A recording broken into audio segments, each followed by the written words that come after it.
చనిపోతే కనీసం చూస్తాకెళ్ళాడా? కన్నబిడ్డలు చనిపోతే కనీసం ముట్టుకున్నాడా?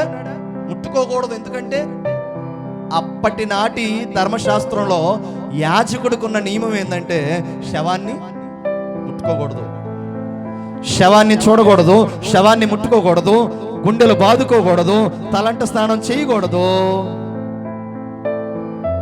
ఏడవకూడదు. మౌనమైపోయాడు. నా ప్రియ దేవుని బిడ్డలారా, నా పిల్లలు ఏదో చెడ్డ పని చేసి ఉంటారు, అందుకే నా దేవుడు వాళ్ళని తీసేసుకున్నాడని దృఢ నిశ్చయిత చేసుకున్నాడు. నా ప్రియ దేవుని బిడ్డ, ఈ మూడో పని, నీ జీవితంలో ఏది అకస్మాత్తుగా జరిగినా, నీ ఇంటిలో ఎవరు నిన్ను విడిచిపెట్టి వెళ్ళిపోయినా, నీ ఇంటిలో ఎవరు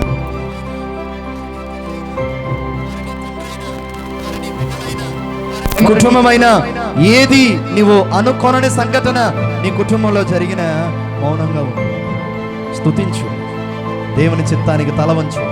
ఎందుకలా చేసావు అని దేవుణ్ణి అడక్క, ఎందుకలా జరిగింది నాకు అని దేవుణ్ణి ప్రశ్నించక, నాకే ఎందుకలా జరిగిందని నీ మీద నువ్వు బాధపడక, అహరోను మౌనంగా స్తుతించు.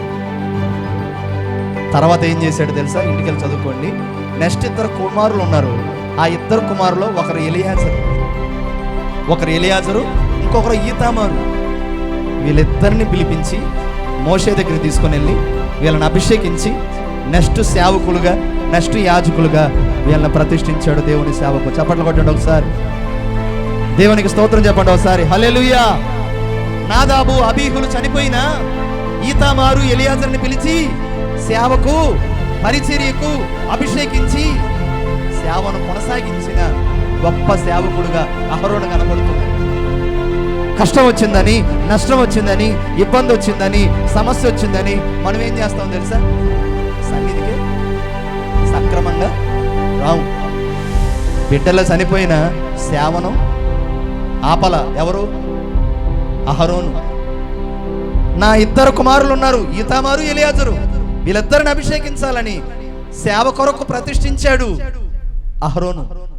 అహరోను గురించి నీకేం తెలుసు అంటే, టక్కన మనం ఏం చెప్తాం తెలుసా? కొండ కింద బంగారు దూడ చేయించింది ఎవరు?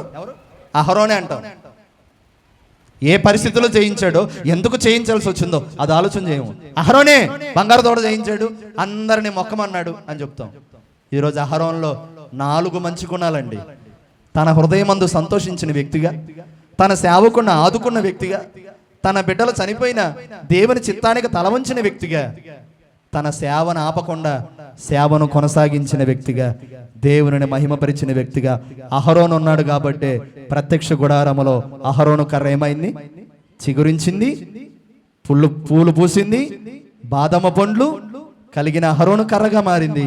ఈరోజు మీ జీవితాలు కూడా పువ్వులు పూసే జీవితాలుగా, బాదమ పండ్లు కలిగిన జీవితాలుగా, ఫలింపు కలిగిన జీవితాలుగా మారాలంటే మీరు కూడా ఏం చేయాలంటే, సంఘములో మీ కళ్ళ ముందు ఎవరైనా గొప్పలు అవుతుంటే, మీ ఊరిలో మీ కళ్ళ ముందు ఎవరైనా గొప్పలు అవుతుంటే వాళ్ళను చూచి వ్యసన పడక, వాళ్ళను చూచి సంతోషించండి. నీ సేవకుని ఆదరించండి. నీ జీవితంలో ఏది అనుకోని సంఘటనలు జరిగినా దేవుని చిత్తానికి తల వంచి ప్రార్థన నాపక, పరిచర్య నాపక దేవుని సేవలో ముందుకు సాగు. నీ జీవితాన్ని దేవుడు దీవించునుగాక, పరిచర్యని దేవుడు ఆశీర్వదించునుగాక, కుటుంబాలని దేవుడు దీవించునుగాక. ఆమేన్. కళ్ళు మూసుకోండి. జాన్ ప్రార్థన